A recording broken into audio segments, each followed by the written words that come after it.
नमस्कार. लीनाचे स्वयंपाकघरमध्ये मी लीना आपलं स्वागत करते. गुढीपाडव्याच्या गोड सणाला श्रीखंड पुरीच्या जोडीला काहीतरी चमचमी हवंच. म्हणूनच आज या स्वयंपाकघरात तुम्हाला रंगीबेरंगी भाज्या आणि निवडक मसाल्याचा वापर करून मिक्स व्हेज कसं बनवायचं ते पाहायला मिळणार आहे. ही भाजी जितकी दिसायला सुंदर आहे तितकीच चवीला अप्रतिम आहे. चला तर मग आजच्या या रेसिपीला सुरुवात करूयात. गॅसच्या मध्यम आचेवर कढई गरम करायला ठेवायची आहे. कढई गरम झाल्यावर 2 टेबलस्पून तीळ घालूया. तीळ घातल्यामुळे ग्रेव्ही मिळून येते. तीळ चटचट आवाज येईपर्यंत भाजून घेऊयात. तीळ आपले भाजून झालेले आहेत. एका भांड्यामध्ये काढून थंड झाल्यावर त्याची पावडर बनवून घ्यायची आहे. भाज्या आपण शॅलो फ्राय करणार असल्यामुळे कढईमध्ये 6 पळी शेंगदाण्याचे तेल घालूया. तुम्ही दुसऱ्या कोणत्याही रिफाइंड तेलाचा वापर करू शकता. तसेच भाज्या शॅलो फ्रायऐवजी तुम्ही डीप फ्राय करू शकता. इथे मी 125 ग्रॅम फ्लॉवरचे तुरे घेतलेले आहेत. तेल आपलं चांगलं गरम झालेलं आहे. फ्लॉवरचे तुरे घालूयात. भाज्या अशा शॅलो फ्राय केल्यामुळे त्याचा उग्र वास कमी होतो, तसेच त्याची टेस्टही आणखीन वाढते. गॅस याच मध्यम करून फ्राय करून घेऊयात. 2 ते 3 मिनिटे झालेली आहेत. फ्लॉवरला छान हलका सोनेरी रंग आलेला आहे. आता आपण हा एका प्लेटमध्ये काढून घेऊयात. एक मध्यम आकाराचं गाजर मधला दांडा काढून 1 इंच आकार होतील असं चिरून घेतलेलं आहे. गाजर घालूया. गाजर पण आपण शॅलो फ्राय करून घेणार आहोत.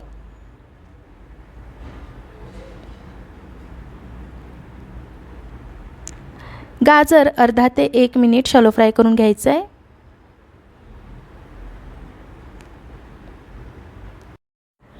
गाजर आपलं फ्राय करून झालेलं आहे. फ्लॉवरचे तुरे काढून घेतलेले आहे. त्याच ताटामध्ये आपण गाजर काढून घेऊयात.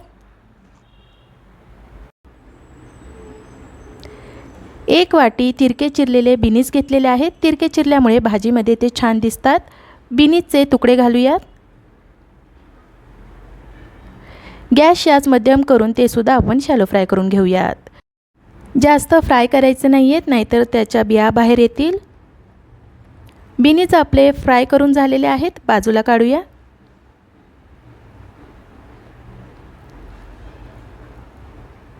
पाऊण वाटी ताजे वाटाणे घेतलेले आहेत. तुम्ही फ्रोझनचे वाटाणे सुद्धा वापरू शकता.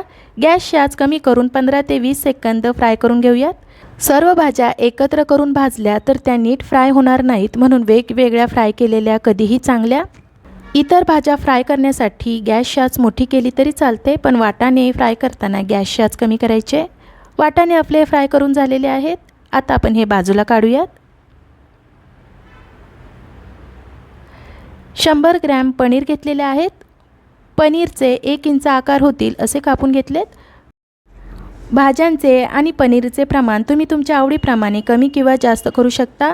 याच तेलामध्ये आपण पनीर तळून घेऊयात. पनीरसुद्धा आपण शॅलो फ्राय करून घेणार आहोत. पनीर आपलं शॅलो फ्राय झालं आहे. आता आपण हे सुद्धा बाजूला काढूयात.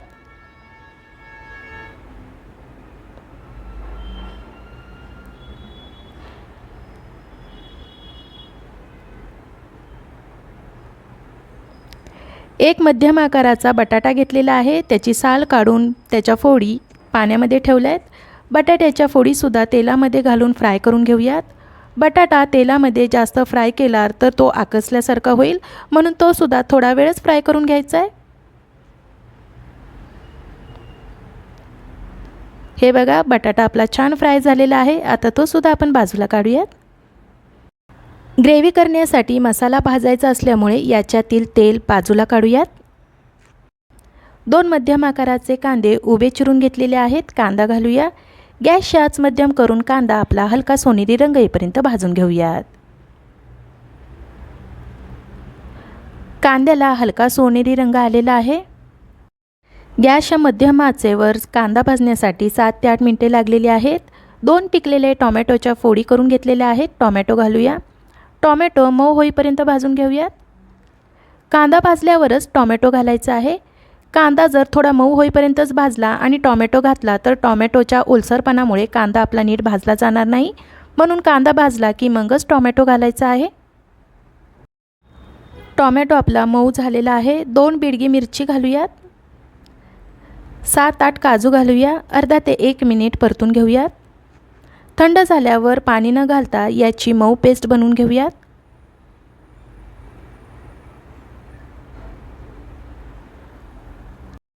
मसाला आपला वाटून झालेला आहे। कढईमध्ये 3.5 पळी तेल घालूयात। तेल चांगलं गरम झाल्यावर 1 टीस्पून शहाजिरे घालूयात।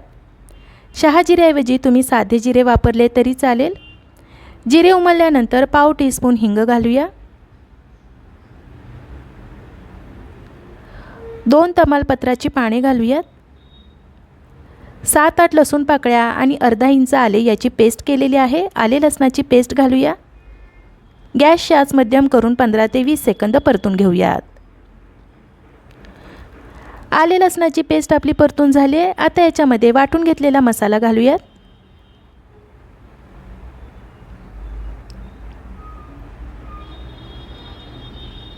आता हा मसाला सुद्धा आपण गॅसची आच मध्यम करूनच तेल सुटेपर्यंत छान भाजून घेणार आहोत।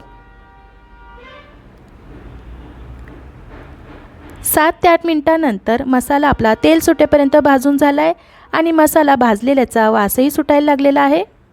आता याच्यामध्ये काही सुके मसाले घालूयात। 1 चमचा कांदा लसूण मसाला, 1 टीस्पून हळद, 1 चमचा धने पावडर घालूया आणि 15 ते 20 सेकंद परतून घेऊयात। इथे आपल्याला गॅसची आच कमीच ठेवायची आहे। मसाला भाजून झाल्यानंतर तयार केलेली तीळ पावडर घालून मिक्स करूयात। तीळ भाजून बारीक केल्यामुळे जास्त भाजायची गरज लागणार नाही आहे, फक्त मिक्स करूनच घ्यायचं आहे। आता याच्यामध्ये आपण फ्राय केलेल्या भाज्या घालूयात।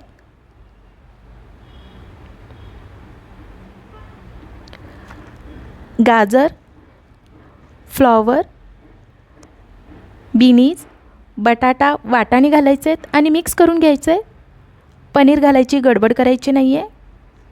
मिक्स करताना गॅसची आच कमी ठेवायची का तर मसाला आपला करपू नये म्हणून।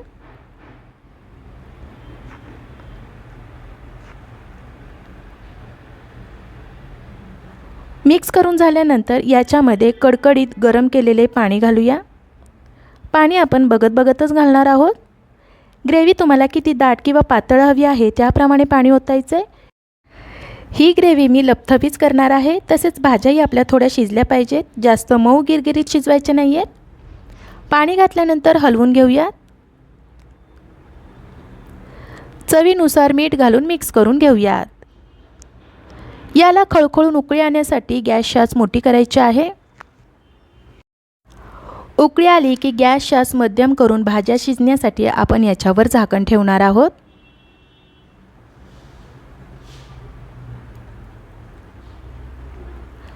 दहा ते 12 मिनिटे झालेली आहेत। झाकण काढूया।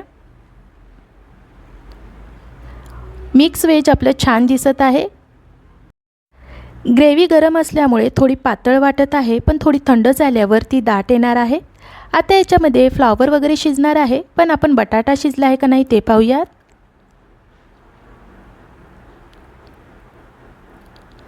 हे बघा, बटाटा शिजलेला आहे। आता फ्राय केलेले पनीरचे तुकडे घालूयात। मिक्स करूयात।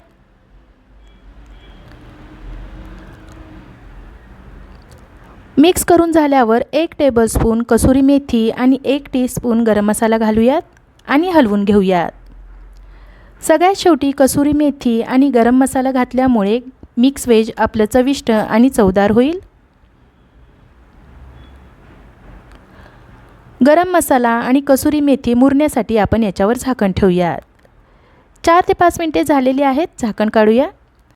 बघा, मिक्स व्हेज किती छान दिसत आहे, तसं याचा सुवासही खूप छान दरवळतोय। तयार झालेलं मिक्स व्हेज तुम्ही पुरी, चपाती, रोटी, फुलके, साधा राईस किंवा जिरा राईस सोबत खाऊ शकता। यंदा गुढीपाडव्याला असं मिक्स व्हेज तुम्ही नक्की करून बघा, तुम्हाला जरूर आवडेल।